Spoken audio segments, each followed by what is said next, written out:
এলেম দুই প্রকার, একটা জাহেরি আর একটা বাতিনি, একটা মাথার জ্ঞান আর একটা সিনার জ্ঞান। এই মাথার জ্ঞানকে বলা হয় জাহেরি জ্ঞান বা মেজাজি জ্ঞান, আর কলবের জ্ঞানকে বলা হয় বাতিনি জ্ঞান বা হাকিকি জ্ঞান। আপনি যদি আল্লাহর দর্শন চান তাহলে আপনাকে বাতিনি জ্ঞানের এলমের সন্ধান করতে হবে।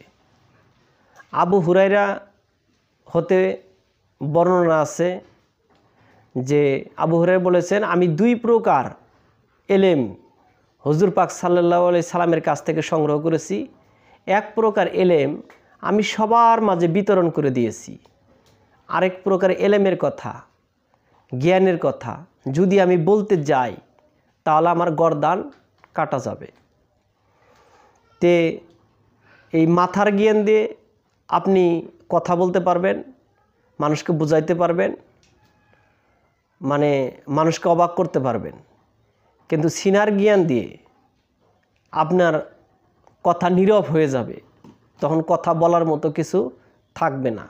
কারণ সিনার জ্ঞান দিয়ে আল্লাহর দর্শন পাওয়া যায়, অলির দর্শন পাওয়া যায়, নবীর দর্শন পাওয়া যায়। এখন আপনি এই জ্ঞানটা পাবেন কোথায়? এই জ্ঞানটা মানে বাতিনি জ্ঞান অর্জন করতে হলে আপনাকে একজন হক্কানি কামেল মুর্শিদ ওলিয়ে কামেলের কাছে যাইতে হবে। পৃথিবীর মধ্যে যত নবী রাসূল ওলিয়া উলিয়া আছেন, নবী রাসূলের দিকে লক্ষ্য করলে আপনি দেখবেন তারা কিন্তু কোনো শিক্ষা প্রতিষ্ঠানে পড়াশোনা করে নবী হন নাই। তারা কি কলবের জ্ঞানের মাধ্যমে নবী হয়েছেন, এবং সেই জ্ঞান দান করছে কে? মহান রাব্বুল আলামিন। ওলি যারা হয়েছেন, বুজুর্গ হয়েছেন, তাদেরকে দেখবেন তারা তখনই ওলি হতে পারছেন যখন তারা এই জাহেরি জ্ঞানকে প্রত্যাখ্যান করে সিনার জ্ঞানকে অর্জন করছেন। এই সিনার জ্ঞানের মাধ্যমে আল্লাহর দর্শন পাওয়া যায়। আল্লাহর দর্শন আপনি কিভাবে পাবেন? যে আল্লাহর দর্শন পাইছে, আপনি তার কাছে গিয়ে শিক্ষা গ্রহণ করলে, একজন ওলিয়া কামেল মুর্শিদের কাছে বায়াত গ্রহণ করলে, আপনি তার কথা মতো চললে আপনি হয়তোবা বাতিনি জ্ঞান অর্জন করতে পারবেন। আর বাতিনি জ্ঞানগুলো অর্জন করা মোটেও সহজ নয়। এর জন্য নিজের আমিত্বকে বিসর্জন দিতে হয়, নফসের সাথে রুহের ফানা করতে হয়, এবং দুনিয়াবি সম্পূর্ণভাবে ত্যাগ করতে হয়।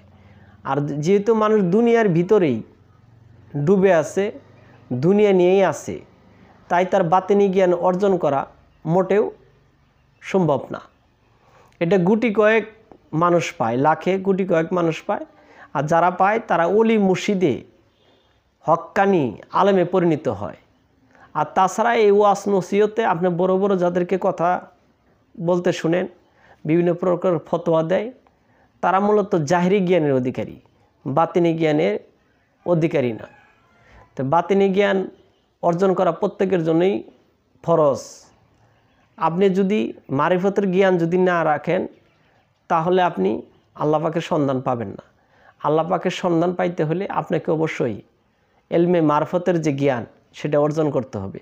আর এলমে মারফতের জ্ঞান অর্জন করতে গেলে আপনাকে অবশ্যই বায়াত গ্রহণ করে একজন কামেল মুর্শিদের কাছে নিজেকে কুরবানি দিয়ে আপনাকে আগাতে হবে।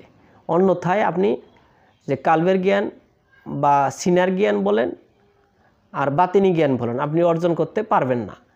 আপনার জ্ঞান অর্জন করতে গেলে আপনাকে অবশ্যই একজন কামেল মুর্শিদের কাছে নিজেকে কুরবানি দিতে হবে এবং আমিত্বকে সম্পূর্ণভাবে বিসর্জন দিতে হবে, তবেই বাতিনি জ্ঞান অর্জন করা সম্ভব।